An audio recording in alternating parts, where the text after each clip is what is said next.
అండి, welcome back to my channel అండి, Deepti creations.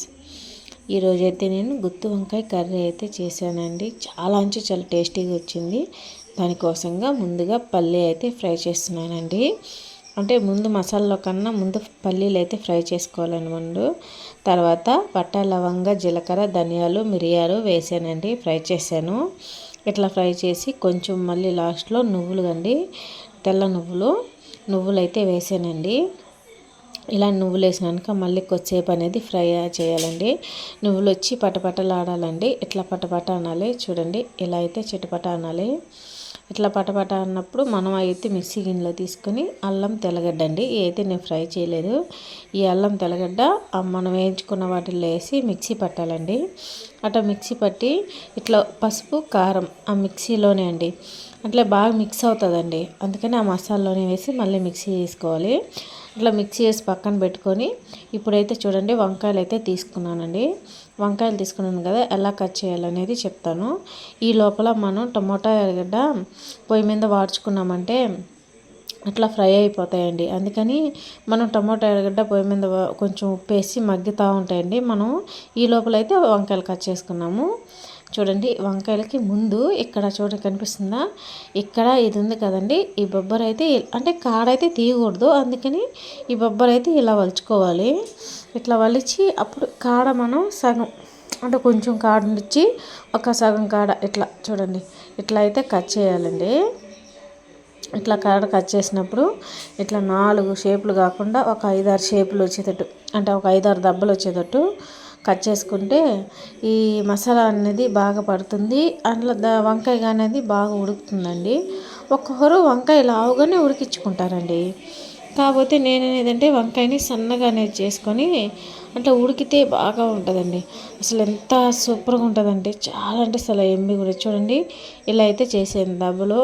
ఇలా అయితే మనం తీసుకున్న వంకాయలని ఇలాగే చేసుకోవాలండి. చూడండి, ఇట్లా ఎంత సన్నగా చేసానో చూడండి. ఇట్లా చేశాను కదా. ఇప్పుడండి మనం మిక్సీ పట్టిన మసాలా ఇదేనండి. ఈ మిక్సీ పట్టిన మసాలాలోకి ఇప్పుడు కొంచెం సాల్ట్, అంటే నేను మిక్సీలో సాల్ట్ వేయటం మర్చిపోయాను, అందుకని ఇప్పుడు సాల్ట్ అయితే మిక్స్ చేస్తున్నాను.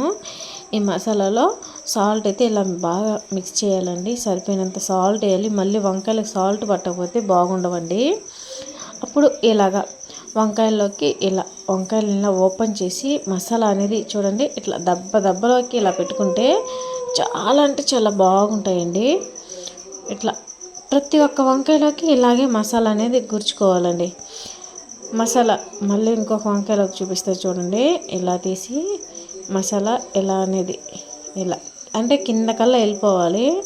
ఇట్లా పెట్టుకుంటేనే మనకు వంకాయలోకి టేస్ట్గా చాలా అంటే చాలా టేస్ట్గా ఉంటుందండి.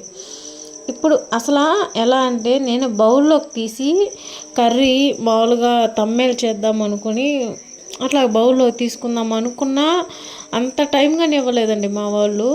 మా ఆకలి ఏ అన్నారు, వేసిన 5 సెకండ్స్లోకి వాళ్ళకి తలా ఒక 2 వంకాయలండి అయిపోయిందండి గుత్తి వంకాయ కర్రీ. ఒక్క ఆఫ్టర్నూన్ చేసానా, ఆఫ్టర్నూన్కే అయిపోయాయండి. ఒక్క వంకాయ అంటే ఒక్క వంకాయ కానీ మిగలలేదు.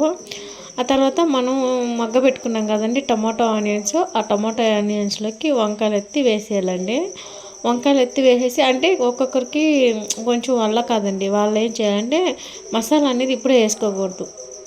ముందు నూనెలో ఈ వంకాయల వరకు కొంచెంసేపు ఫ్రై చేసుకొని తర్వాత లాస్ట్లో కొంచెం మసాలా, తర్వాత మిగిలిన మసాలా మనం వాటర్ కొంచెం యాడ్ చేసుకొని తర్వాత గుత్తంగా ఉడకనిచ్చామంటే వంకాయ కర్రీ అయితే అంటే అదేనండి గుత్తి వంకాయ కర్రీ అయితే రెడీ అయిపోద్దండి. కాకపోతే నేను ఇక్కడ ఏం చేశానంటే వంకాయలు వేసినప్పుడే మసాలా కూడా వేసేసాను, అంటే నేను సిమ్లో పెట్టి ఉడకనిస్తానండి. అందుకని వంకాయలు వేసినప్పుడే మసాలా కూడా వేసేసాను. చూడండి, వంకాయ ఫ్రై అయితే రెడీ అయిపోయింది. ఫ్రై కదండి గుత్తి వంకాయ కర్రీ.